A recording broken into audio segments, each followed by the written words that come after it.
मध्य प्रदेश, बिहार, राजस्थान येथील पॅटर्न जर राबवला तर आम्हालाही वाटेल की राष्ट्रवादी काँग्रेसला नाही मिळालाय. 2-2-1चा फॉर्म्युला असा राबवला तर अजित पवार मुख्यमंत्री होतील अशी सर्व कार्यकर्त्यांची इच्छा असल्याचं अमोल मिटकर यांनी म्हटलंय. महाराष्ट्र विधानसभेचा कार्यकाळ संपलाय. आत्ताच एकनाथराव शिंदे जे महाराष्ट्राचे मुख्यमंत्री होते त्यांनी राज्यपालाकडे राजीनामा दिलाय. काल अजितदादांनी स्पष्ट सांगितलंय की सत्ता सरकार स्थापन करण्याची कुठलीही घाई सध्या नाही. 30 तारखेपर्यंत कधी सत्ता सरकार स्थापन करण्यात येऊ शकतं.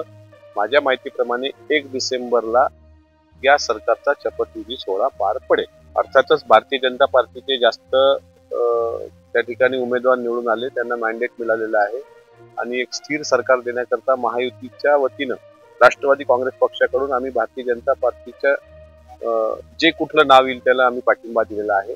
आणि थोड्याच वेळात माझ्या माहितीप्रमाणे अमित भाई शाह हे मुंबईत येऊन अधिकृत घोषणा करतील, त्याला राष्ट्रवादी काँग्रेस पक्षाचा पाठिंबा असेल. झालं पाहिजे.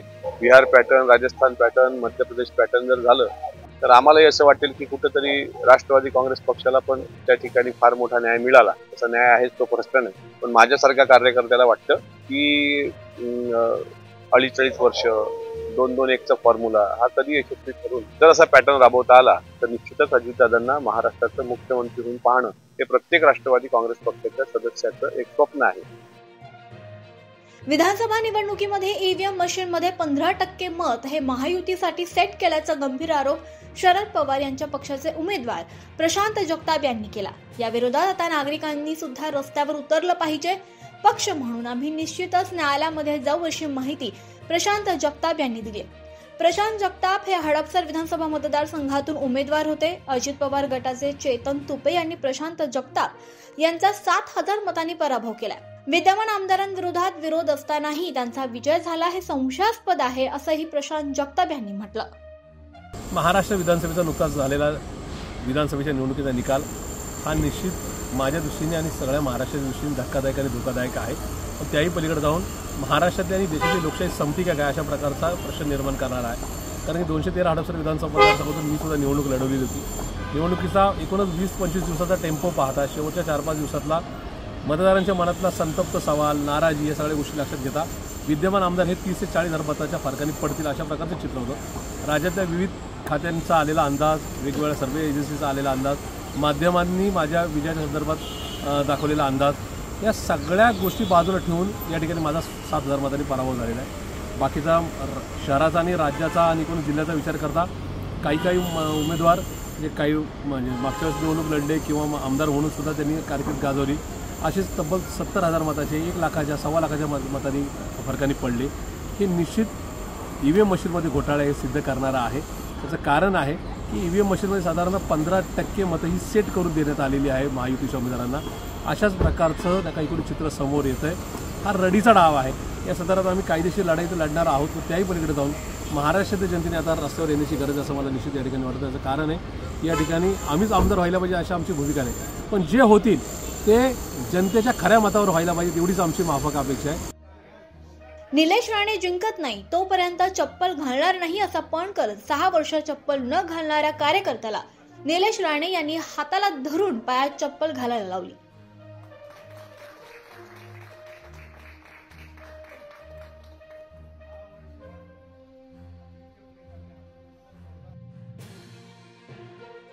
जो शहीद हुए हैं उनकी याद करो जरा कुर्बानी, या भावना व्यक्त करीत मुंबईमधील 26/11 हल्ल्यात शहीद झालेल्या पोलीस अधिकारी आणि कर्मचाऱ्यांना पुणे पोलीस दलासह पुणेकरांनी मानवंदना दिली आहे.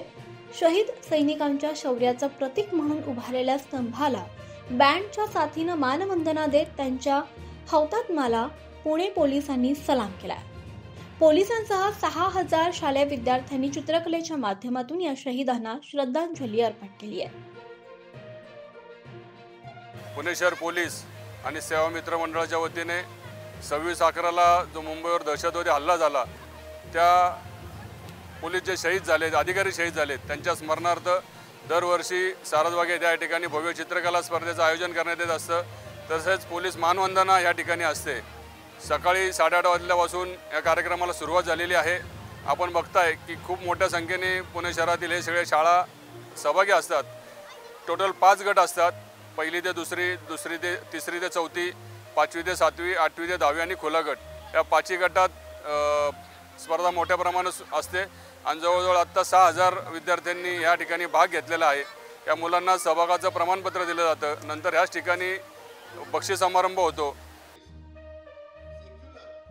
महाराष्ट्रात नुकत्याच विधानसभा निवडणुका पार पडल्या। यामध्ये संविधान हा शब्द सत्ताधारी आणि विरोधकांना या दोघांच्याही प्रचाराचा प्रमुख भाग होता। मात्र संविधान करणाऱ्या या दोन्ही बाजूच्या लोकांनी खरेच संविधान जाणून घेण्याचा कधी प्रयत्न केलाय का?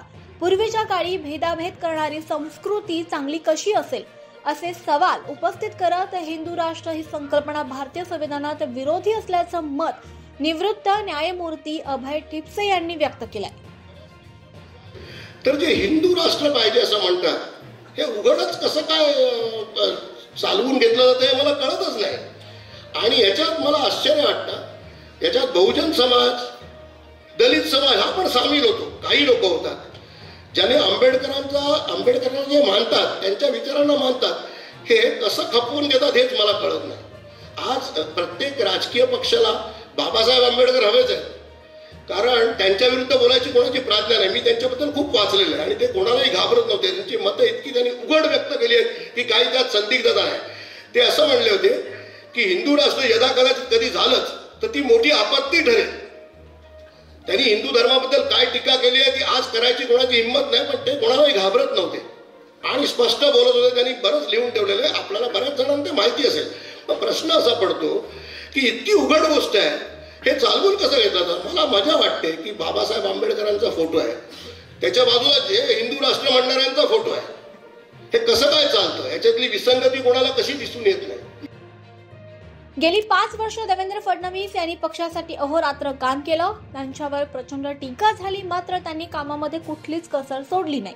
यामुळे देवेंद्र फडणवीस यांना राज्याचे मुख्यमंत्री करावं अशी मागणी छत्रपती संभाजीनगरच्या भाजप महिला पदाधिकाऱ्यांनी केली आहे।